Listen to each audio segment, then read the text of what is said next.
Welcome to the Executive Talks Expert Corner by Kalkine TV. I'm Sage, and today's guest on the Executive Expert Talks is Mr. Andrew Butler, the Managing Director of Easy Crypto Australia, the easiest and safest way to buy and sell crypto.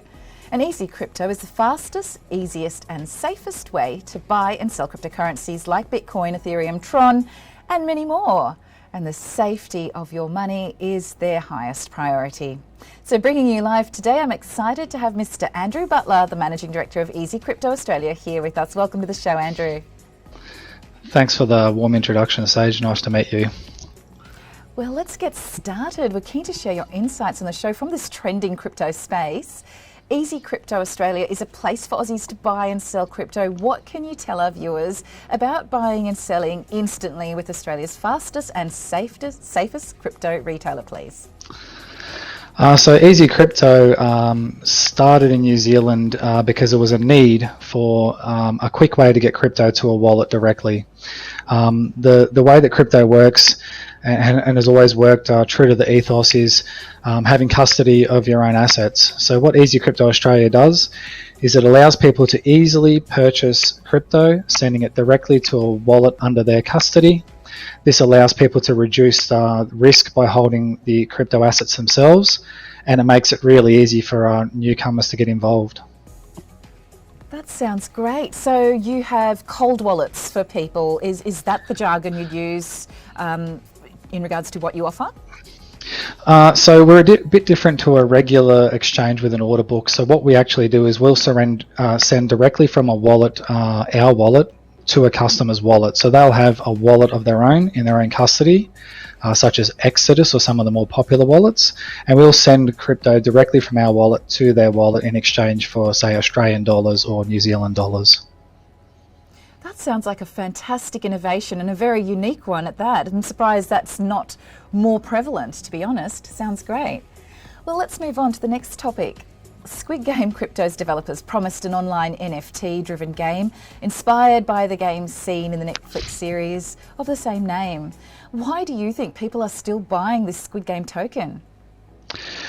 Look, the Squid Game token came across my radar only recently, but my understanding is it's another example of a bit too much hype and not enough substance. So in the crypto game, just like any sort of investment, you need to really look at the substance behind what's going on. The Squid Game's caught on to something that's got a lot of mainstream appeal, but fundamentally, if you look behind the doors there, you'll see that there's not much in it. And I think people still continue to purchase these kind of cryptos because they're holding on to hope that they'll get a moonshot, as we like to call it, something that will increase in value rapidly. But in most cases, I encourage people to do their own research and really stay away from these speculative type hyped up assets.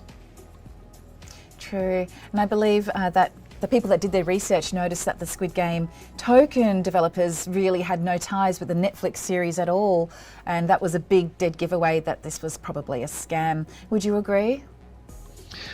Yeah, 100%. Again, it comes down to doing your own research. One of the best ways to do your own research around a project is to really look at who's built the project, who the founders are, who is coding that project, and really run the ruler over them yourself and make a decision to invest based on that. Thank you for sharing your insights there. So, as an industry expert, would you tell our viewers, please, which cryptos are on your watch list? Which ones do you think are going to skyrocket in 2022? Yeah, sure. Look, I have to be a little bit impartial here because I do run an exchange, so I can't really give financial advice, but I do personally like the look of a project called Polkadot, which has now moved up into, I think the top 10 market capitalization at the moment worldwide. So it is a well-known crypto now. But I believe that the interoperability of the project itself, bringing different cryptos together to be able to be moved between different chains, so Bitcoin to Ethereum, say, just as an example, I think that is really something that I'm excited to see happen, and I'm excited to see where the Polkadot project is going. Fantastic, isn't it? Interoperability is becoming more and more important for chains to all communicate with each other as crypto and blockchain infrastructure moves into the mainstream. So it's really exciting to watch how layer 2 protocols are extending the services that blockchain can offer, or the functionality, should I say. Non-fungible tokens, though, they're a bit of fun, and we've seen several airdrops occur over the last 12 months or so. So they're virtually everywhere, and they've become the talk of the town, whereas no one really wanted to speak about them in 2018. And many say they've arguably trumped cryptocurrencies to become the hottest news in 2021. Why do you think NFTs have become a huge craze, and what could be the reason for NFTs being on a wild ride? Is it just a bubble? I think just like any technology in the crypto space, Bitcoin came about by pushing the envelope, by trying new things, by experimenting. And I think that NFTs have gone through that phase somewhat back in 2018 and earlier, and they've really matured in the last year or two with some excellent tie-ups with big media companies and big sports companies. So for me, NFTs have definitely got a place in the crypto ecosystem.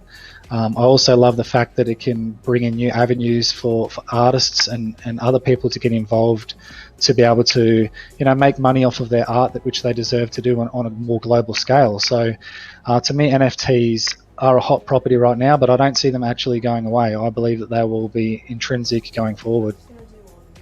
Hope so. They're a lot of fun, and they seem to be attracting a community of people and encouraging people to get involved and find out a bit more about this intriguing blockchain space.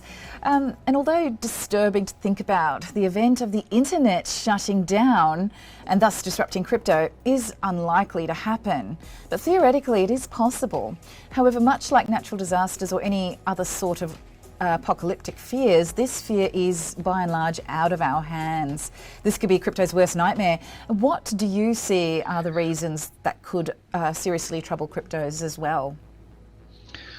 Well, in regards to your comment about the internet shutting down, I'll probably go to that point first. I think that even with the internet shutting down, you'll still have distributed ledgers with Bitcoin on millions of computers worldwide. So if you get the infrastructure back, Bitcoin's going to come back immediately. That's just the first point. But other than that, look, some of the issues that that are around crypto are more around the regulation, the interaction between the current financial system, governments, global politics. Those sort of issues that are a lot more global and harder to put a finger on. They're the kind of things that I think can stifle innovation in crypto, can stifle worldwide adoption. So to me, that's the number one, I guess, threat to crypto outside of something technological. And actually, just off the mainline discussion, this is really big news, watershed moment, but fairly new news about Commonwealth Bank accepting a couple of cryptocurrencies, I think a handful of cryptocurrencies on their platform. Do you think that's going to open up the sector to more regulation? Do you think it's required in some ways so that it can grow? Look, the Commonwealth Bank news was massive across the whole crypto space in Australia, and I think it's positive. It's definitely positive. There's been a lot of work behind the scenes before this has occurred. There's been a deep dive into the entire crypto industry around the banking of crypto companies.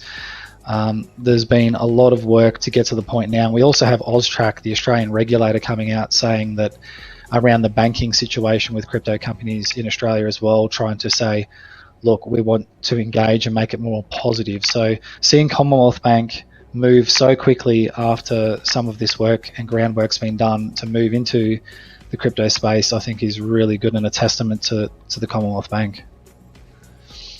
Yeah, it'll be interesting to see what happens and how it evolves. Thank you so much, Andrew, for sharing your expert insights on the show today. We really do appreciate your time. No problem. Thank you very much. Thank you. And if you've just joined us, we had a very informative crypto discussion with Mr. Andrew Butler. He is the Managing Director of Easy Crypto. So please keep watching Kalkine TV for more live expert talks and market updates. And you can watch the full recorded interview on YouTube at Kalkine Media's channel. And as we say, stay apprised and invest wise with Kalkine.